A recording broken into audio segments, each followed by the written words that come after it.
What's going on, guys? It's Brandon back here again today for another season preview, and this time it's the Buffalo Sabres as we continue going through these teams. This is number 3. The Buffalo Sabres, it's the same story every year. This team cannot make the playoffs, and I have some bad news for Sabres fans. I don't think it's going to happen this year either. Their GM now, Kevin Adams, year 6 of his tenure. Lindy Ruff, year number 2 is coaching. It seems to be a revolving door with both the positions, and it seems like nothing works with no matter who takes over.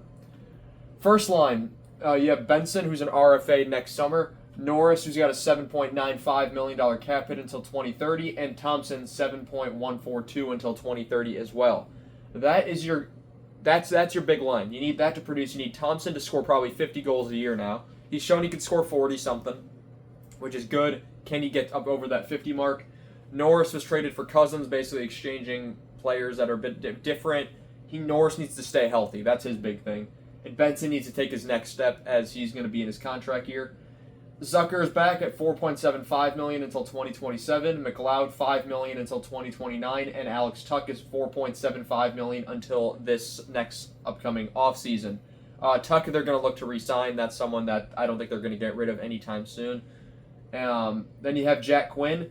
$3.375 million cap hit until 2027, where he will be an RFA.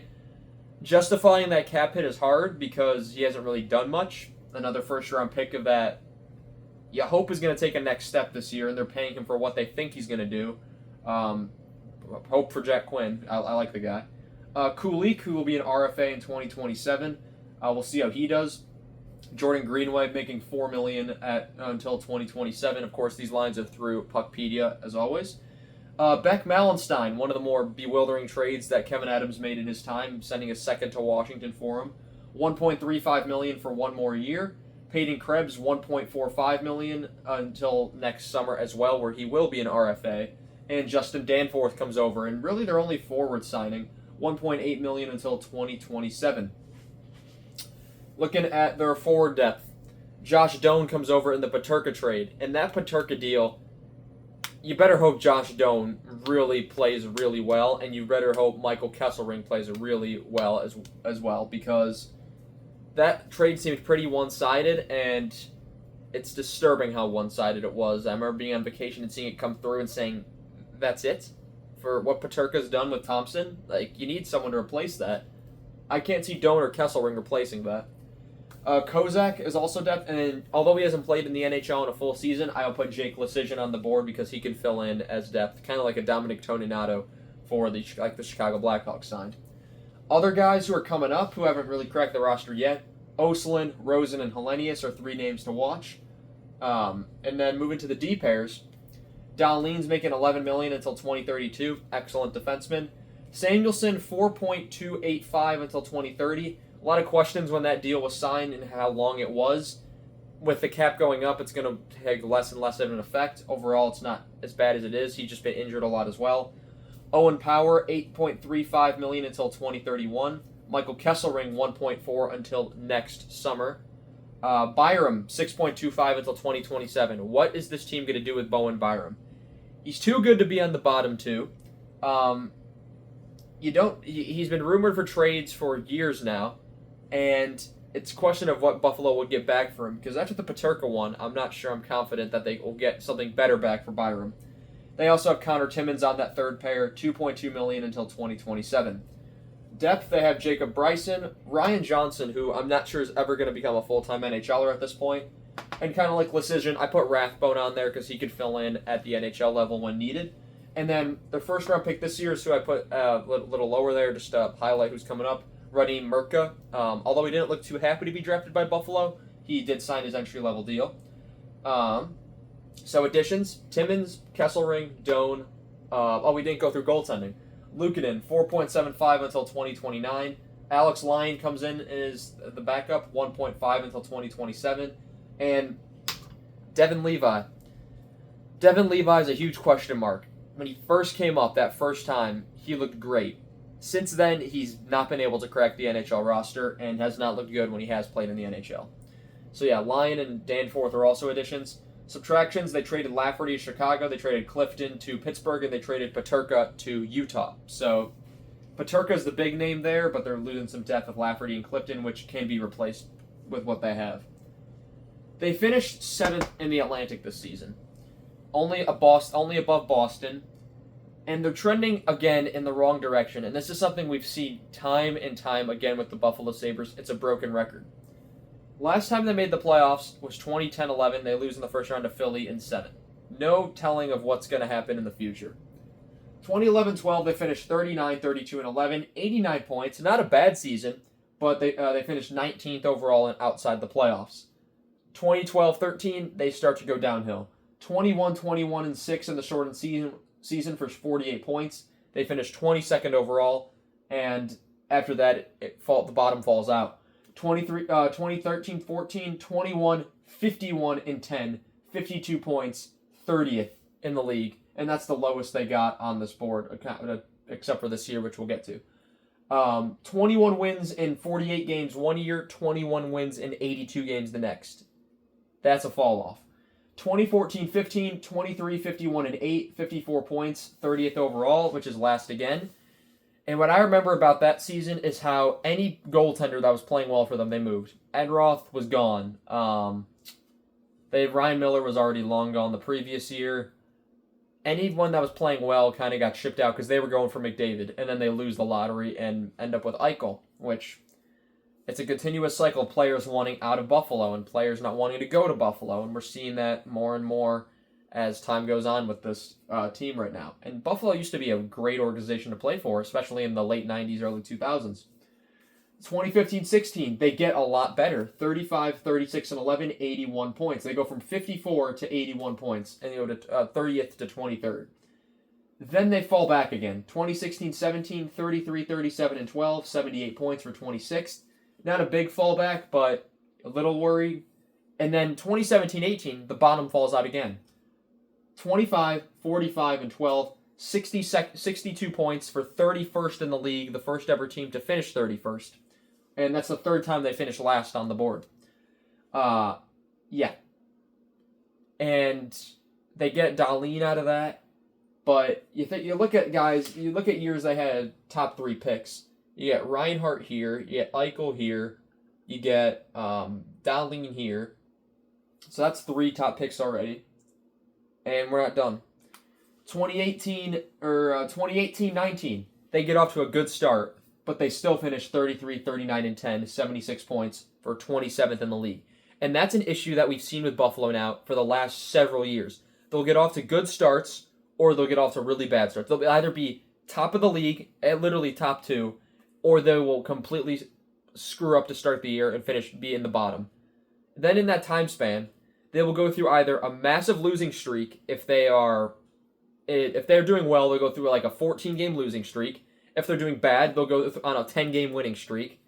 And then at the end of the year, they're catching up, and then they'll falter at the last minute. That's been the formula for every single Buffalo Sabres season since, I'd say, 2018-19. And 2019-20 was the pinnacle of that. They started that season 5-0 and 13-3, and I remember everyone was like, this is it. This is the year Buffalo's finally going to be back in the playoffs. 30, 31, and 8, 68 points, 25th. 24 teams made the playoffs that year, and they finished 25th to finish outside the playoffs. They started 13-3. After that 13-3 start, they went 17. Let me do the math in my head. 17, 28, and 8. I know Skinner was hurt for a bit, but unexcusable. Completely unexcusable for what happened there. 2020-21, they bottom out again. So that's another top pick right there. 15, 34, and 7. 37 points, which for 31st in the league. The second time and the final time that there would be 31 teams in the league. Second time that they finished 31st in the league. 21-22, 32, 39, and 11, 75 points, 24th. So they're back to where they were going after 2019-20, kind of.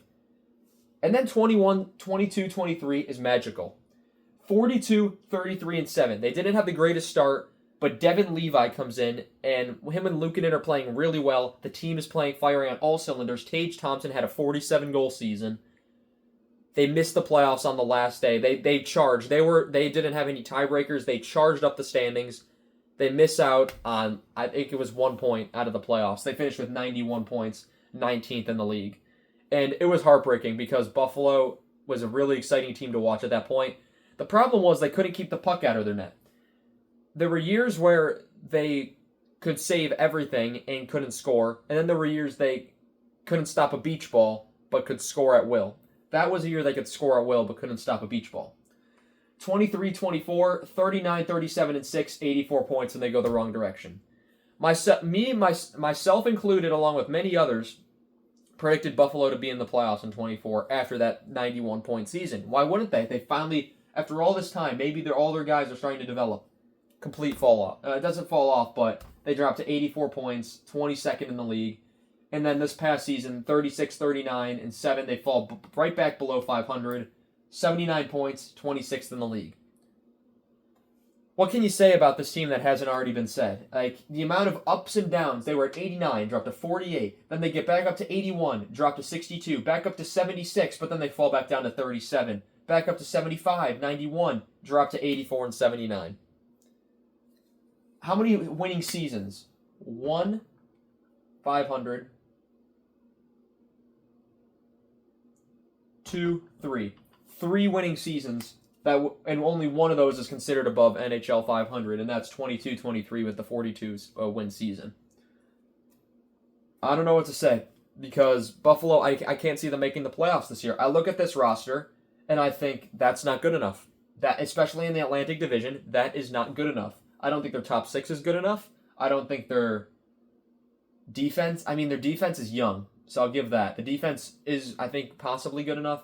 The goaltending, it feels like you're getting different goaltenders every night. Luukkonen could have a string of great games, and then he'll be unusable the next. Lions, mainly a third goalie, so we'll see how he does. And Levi, you got to hope he develops. If I'm Buffalo, you got to pray, because I don't know what else this team can do, what they haven't done already. They've sold off top draft picks. Reinhart went to Florida. Eichel went to Vegas, and that Buffalo screwed the Eichel one up. They have Dahlin. They have Power. 2 first overall picks on that blue line. You have Byram, who was a former top 4 pick. Other former first-round picks. You have Benson and Kulik and Quinn and Krebs and Johnson. And now Mertka's joining the team. Thompson was a first-rounder that they got from St. Louis in the O'Reilly deal. So Thompson's really been the guy.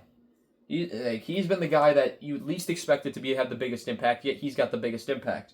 And it's a wonder if he's going to want out eventually, because at this point, I would be kind of livid if I was him. But overall, Buffalo, I still got to say, has a good thing going. They have a lot of young players, so you got to think there's hope for the future, but we've seen it before. We know that it's possible it won't happen because that's all we've seen.